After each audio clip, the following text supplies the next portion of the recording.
So in this video, I'm going to talk about everything that you need to know about the mineral deal, more than you ever thought that you would need to know, but you'll have a full comprehensive view when this is all said and done. So the mineral deal between Ukraine and the United States was just signed. And here we see this Ukraine and U.S. signed historic natural resources agreement, but it wasn't Zelensky and Trump signing it. It was actually Scott Bessent, the Treasury Secretary, and the Deputy Prime Minister from Ukraine signing it. There was just a little commentary. It seems that the meeting in the Vatican brought some results, and here is the Treasury announcing agreement to establish United States-Ukraine Reconstruction Investment Fund.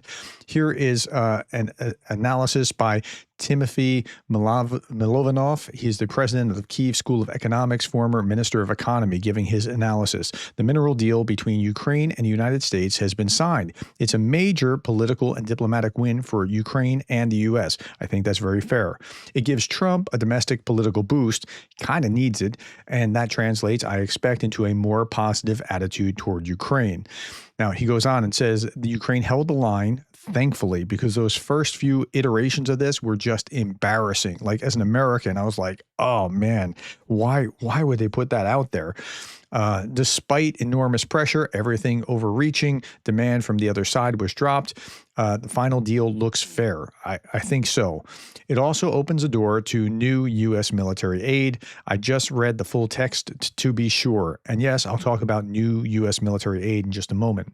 There are no reparations or repayments of previous U.S. assistance. Contributions are measured at actual value. That's good. There's no requirement to sell everything to the U.S. or to channel all investment through the fund. The obligation is to give the fund fair market access to future projects. Okay, so that's his quick assessment. Now, this is Yulia Surodenko. She is the first Deputy Prime Minister, Minister of the Economy of Ukraine. She's the one that's actually signing this. On behalf of the government of Ukraine, I signed the agreement on the establishment of a United States-Ukraine Reconstruction Investment Fund, the fund that will attract global investment into our country. And she says this, here are key provisions of the agreement in brief. Full ownership and control remain with Ukraine. All resources on our territory and in territorial waters belong to Ukraine. It is the Ukrainian state that determines what and where to extract. Subsoil remains under Ukrainian ownership. This is clearly established in the agreement. So it's not like the U.S. owns all the land. Okay, there's an equal partnership. The fund is structured on a 50-50 basis. It will be jointly managed by Ukraine and the United States. Neither side will hold a dominant vote. And then they go on and on with other pieces of this. So, for example, national assets are protected. Companies such as Ukravna and Ergoatom will stay in state ownership. There's no debt. The agreement includes no provision regarding any Ukrainian debt obligations to the United States. Trump was talking some wild numbers of we give them $300 billion, which it wasn't $300 billion. It was north of 100 maybe. The agreement complies with the Constitution and maintains Ukraine's European integration course. That was a concern because some of the provisions could have kept them from the EU earlier. It's consistent with national legislation and does not conflict with any of Ukraine's international obligations. Importantly, the agreement sends a signal to global partners that long-term cooperation with Ukraine over decades is not only possible but reliable. The fund will be financed exclusively from new licenses.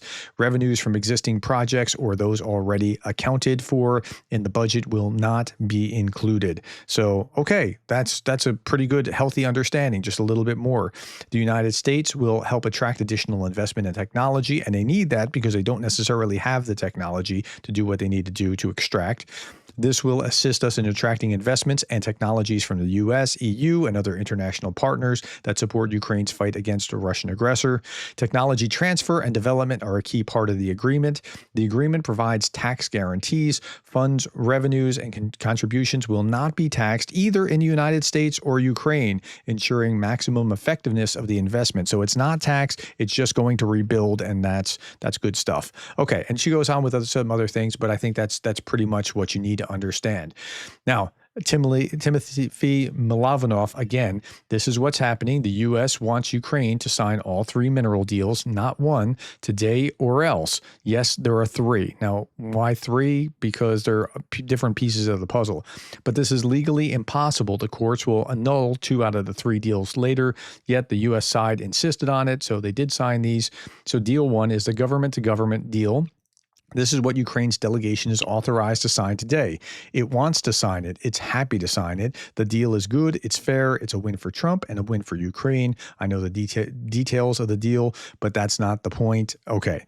Then there is the implementation. That's deal number 2. It's an agreement between the U.S. DFC and a Ukrainian agency to form a joint fund. That's a commercial deal. It can't be signed by the government of Ukraine, so it'll probably be annulled or whatever. It can be signed only by the agency and only after the Ukrainian parliament ratifies deal 1. This is the Constitution. So they have to do one thing before another. So, okay. It's different from the law in the United States, but it's nonetheless the law. If it's violated, the deal is vulnerable to future legal attacks. Then there's a technical deal that specifies by laws the joint new investment fund. But okay, so there's nothing really all that significant here, except like this is the process that they wanted to have. They wanted to say all 3 things were signed, and the U.S. wanted this quick deal, this quick win, and it threatened to walk away if all 3 deals weren't signed today. But it looks like nothing really to see about here with, like, it's not anything bad. They got a deal that was a fair deal. They got these other things that may or may not pass or may have to be signed again or something along those lines. But okay, that's where they are. Okay, here's Scott Bessent. He is the Secretary of the Treasury talking about the deal itself. Thanks to President Trump's tireless efforts to secure a lasting peace, I am glad to announce the signing of today's historic economic partnership agreement between the United States and Ukraine, establishing the United States-Ukraine Reconstruction Investment Fund. This partnership allows the United States to invest alongside Ukraine to unlock Ukraine's growth assets, mobilize American talent, capital, and governance standards that will improve Ukraine's investment climate and accelerate Ukraine's economic recovery. The Development Finance Corporation will participate and help to establish this fund in collaboration with the government of Ukraine. Today's agreement signals clearly to Russian leadership that the Trump administration is committed to a peace process centered on a free, sovereign, and prosperous Ukraine over the long term. It's time for this cruel and senseless war to end. The killing must stop, and both the United States and the government of Ukraine look forward to quickly operationalizing this historic economic partnership for both the Ukrainian and American people. Okay, so he gets to run a victory lap. It's good press for Trump. It's good for Ukraine. It's a win-win. Gary Kasparov says it's mostly symbolic, but symbols matter. Also, more weapons for Ukraine, more sanctions on Russian oil, but need to see it actually happening before I'll believe Trump is done appeasing Putin. Talk is cheap. I think that's fair. That's a fair line. Meanwhile, Medvedev is saying U.S. President Donald Trump has broken the Ukrainian authorities with this agreement on resources.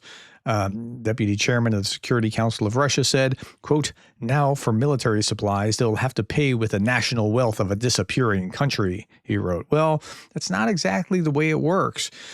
Here is Yulia Servanenko again. She's talking about how she thanks everyone who contributed to this agreement, helped make it stronger. This document is capable of delivering success for both our countries, Ukraine and the United States. God bless Ukraine and the United States of America. She thinks it's a good deal.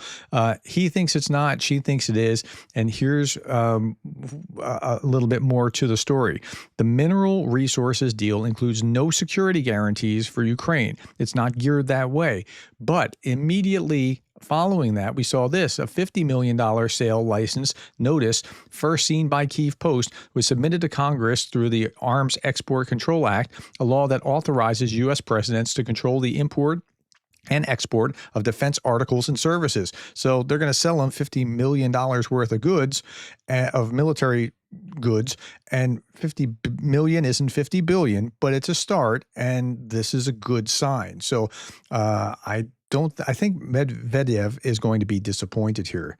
Now, Some other stories here. The Kremlin's now explicitly demanding still Kherson and Zaporizhia, all of Kherson and all of Zaporizhia, which was not part of the 2021 demands. The bottom line is the Kremlin's rejecting Trump's proposals and articulating goals that require the war to go on for Ukraine to surrender things for no reason. So again, Russia is continuing to claim this and making more and more audacious claims. I don't think they actually want the war to end. I think that they want to keep going. Trump accidentally gave Zelensky this great talking point where Zelensky agreed 50 days ago to a ceasefire and Putin hasn't. And that's going to work well for Zelensky more and more over time. And it's going to work against Putin. Here, Steve Witkoff shouldn't be leading Iran-Russia negotiations, allies and insiders say. Yeah, Steve Witkoff, with no diplomatic experience, has been leading high-level talks with Russia and other regimes. He met Putin alone, without advisors, relying on Kremlin translators. This, along with failed negotiations with Hamas and Iran, undermines U.S. credibility. This is according to the New York Post just today. All right. A couple other little quick articles like this. Saudi Arabia, we can handle a prolonged period of low oil prices. Yeah, if oil prices drop because Saudi puts out more oil, that's going to be bad for Russia. Good for everyone else. If true, this is good news for us and very bad for Russia. Saudi officials are informing allies and industry experts that the kingdom does not intend to support the oil market with further supply cuts and is ready for a prolonged period of low prices, according to Reuters.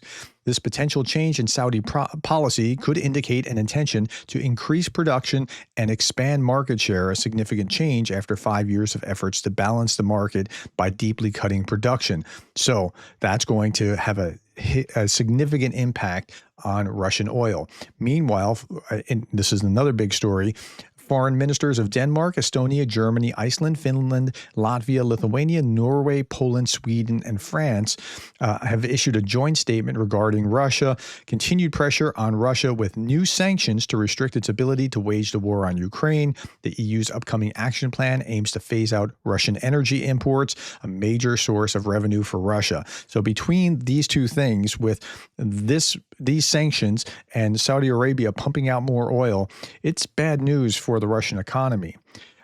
Russia's use of shadow fleets to bypass sanctions poses environmental and maritime risks, security risks, especially in the North and Baltic Seas. The EU countries are determined to counter this threat and ensure full compliance with international rules. And you couple that with what's going on in the United States, where Lindsey Graham is in the Senate proposing what's called bone-crushing sanctions on Russia. Graham pushes a bill with 500% tariff on Russian oil buyers if Putin shuns peace talks.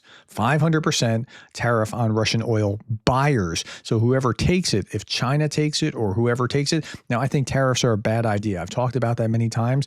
But in this case, I'm making an exception to curb what's going on with Russian oil. And yeah, so that's a lot that's happening right now.